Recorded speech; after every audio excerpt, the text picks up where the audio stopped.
All right, guys, let's make some quick mods to this Miles Morales and make him maximum Miles Morales. So I was actually really hyped when they announced this guy. We desperately needed a new comic Miles Morales, and this figure is incredible. I love the articulation and the new buck, but the elephant in the room is these hips, right? This is absolutely insane. So I've been trying to figure out how I want to go about it, and me and my friend were talking about maybe trying out Power Rangers hips to give that a try. So I got this Yellow Ranger off of Amazon for $7-8. So I'm gonna go ahead and swap the hips on that. And another thing I want to do is take some green stuff here. As you see, this stuff is drying out and kind of hard to mix, so I don't know if I even mixed it well enough. I use epoxy scope for most projects these days, but I got it pushed in there and then I let it dry for 24 hours. And now it's nice and hard, and I'm going to go ahead and take my pin vise and drill out new holes. The goal of this is to use the CT Toys Miles Morales hands, because the biggest disappointment to me with this figure was the lack of matching hands. I feel like every Spider-Man deserves a certain set of hands, and the stupid comic book accessory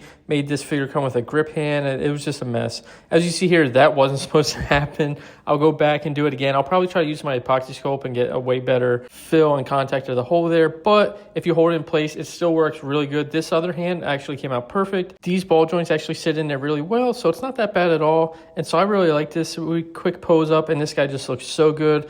As you notice, I wasn't able to swap over the hips. It just didn't work how I wanted, so I'm back to the drawing board there. I will double back. But one last thing I wanted to do was do the foot mod. And I was thinking about cutting off the ball joint from the CT Toys and adding it here, but that's a lot of work, and I don't want to mess up this figure permanently. So I'm going to go ahead and try a quick swap of the feet just right on the joint as is.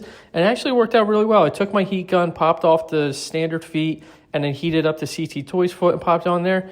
And went right on. It's firm like you see here, but we're not losing any articulation. It goes forward, backward, sideways. We still have a ton of ankle articulation, but now we have foot joints too, and it doesn't look too terrible. The proportions maybe from the sides look a little off, but as you're posing it or in any other situation besides just standing upright or from the side, these will work really good. And honestly, I don't think it looks that bad at all. So I'm really happy with how this guy came out. Like I said, this is a really fun figure. I feel like they truly missed a mark on the hands, but other than that, there's really no complaints. And I got a ton of comments on my Maximum Spidey video too. I spent my own money on this guy, and I really liked him, and I just like modding figures, so do with that as you will. These are just extra on top. This figure out of the box is still really good, poses incredibly well, and so this is just stuff I like to do to really amplify my own figures. But at the end of the day, it's completely up to you. It's your money, so if you don't like this figure, then just don't buy it, honestly. But I really like how this came out with all these little accessories. I will double back if I find a hip mod, but for now, this is my go-to comic Miles Morales.